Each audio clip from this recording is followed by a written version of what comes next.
જય શ્રી કૃષ્ણ, રાધે રાધે ફ્રેન્ડ્સ. કેમ છો બધા? ભાઈ બધા મજામાં જ હોય તો ભાઈ આપણે આજે પુરુષોત્તમ માસના 9મા દિવસે લઈને આવ્યા છે ભાણામાં પંજાબી કઢી પકોડા, ચટાકેદાર, યમ્મી, અને સાથે ડેલી જે હોય તે મગ, અને કેરીની સિઝન ચાલે છે એટલે આમરસ. ચાલો બનાવીએ.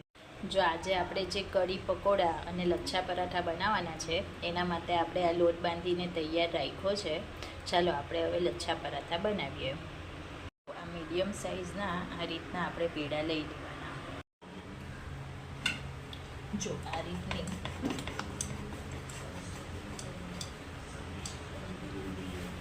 આપણે ઠીક આપણા મસાલા છે અડદ, મીઠું, મરચી, ધાણા પાવડર અને કસ્તુરી મેથી. એને આપણે પરાઠાની ઉપર થોડું સ્પ્રિંકલ કરીશું. એ પર આપણે છે ને થોડું તેલ લગાવી દઈશું આવી રીતે.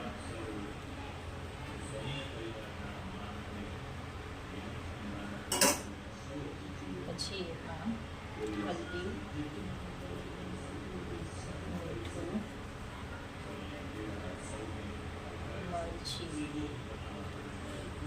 હું મારા સ્વાદ પ્રમાણે નાખું છું. તમને જો વધારે તીખું મીઠું જોઈતું હોય તો તમે એ રીતે નાખી શકો. ને આ કસ્તુરી મેથી, અને પછી આપણો જે આ સૂકો લોટ છે છાટણીનો એને આપણે થોડો એની ઉપર સ્પ્રિંકલ કરી દેવાનો.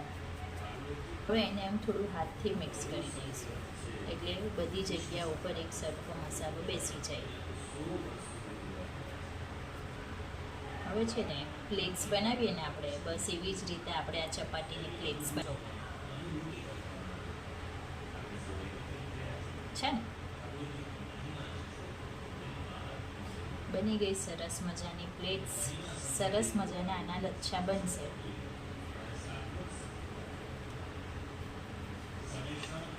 હવે એની ઉપર આપણે સૂકો લોટ થોડો સ્પ્રિંકલ કરી નાખશું અને પાછી આપણે એને હલકા હાથે વણી લઈશું.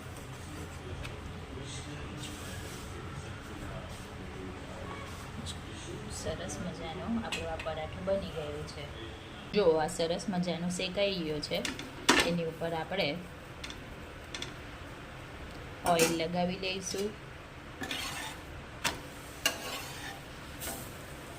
બીજી સાઈડ પણ સરસ મજાનો શેકાઈ ગયો છે, ત્યાં પણ આપણે ઓઇલ લગાવી દઈશું.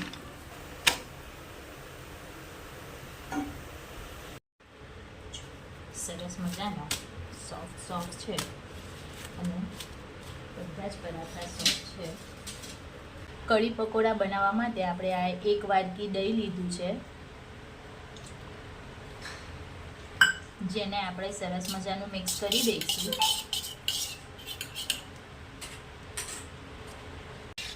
હવે આપણે જેટલી બાઉલ આપણે દહીં લીધું ને એનાથી અડધું બાઉલ આપણે બેસન લઈશું.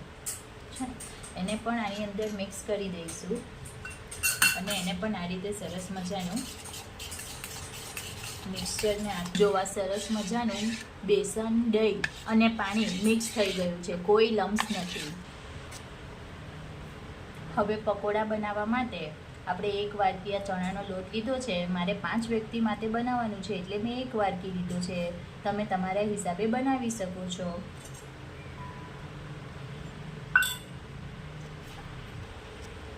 હવે આ પકોડાની અંદર આપણે સ્વાદ અનુસાર મીઠું, હલ્દી, મરચી, ધાણાનો ભૂકો અને કસ્તુરી મેથી નાખી દઈશું.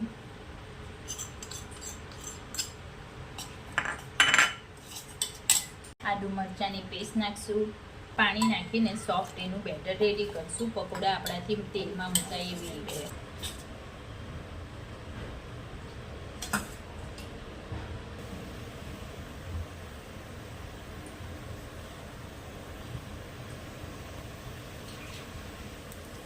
આ વઘાર આવી ગયો છે એટલે આપણે આમાં 2 નંગ મરચાં નાખી દઈશું.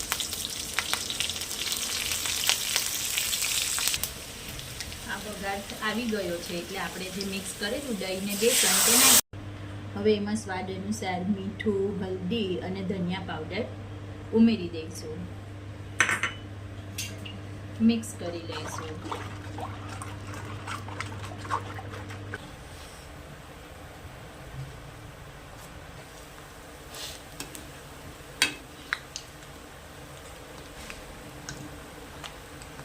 પકોડા આપણા ફોઈલા છે.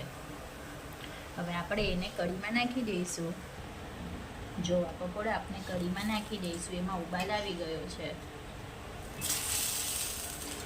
મજાના કઢી પકોડા આપણા થઈ ગયા છે. પણ આ પંજાબી કઢી પકોડામાં છે ને ભાઈ એક ટ્વિસ્ટ છે. દહીં તો આપણું ખાટું હતું અને આપણે રહ્યા ભાઈ ગુજરાતી, એટલે આપણે તો થોડું ખાટું મીઠું ખાવાની હેબિટ, આપણાથી તીખું ખવાય નહીં. એટલે એના માટે આપણે છે ને એમાં થોડો ગોળ નાખીશું. આટલો નાનો ટુકડો આપણે એમાં ગોળ નાખીશું એટલે થોડું સ્વીટનેસ આવી જાય. આ વઘાર આપણું રેડી છે, જેમાં આપણે જીરું, ધનિયા પાવડર અને કાશ્મીરી લાલ મરચીનો વઘાર કરીશું.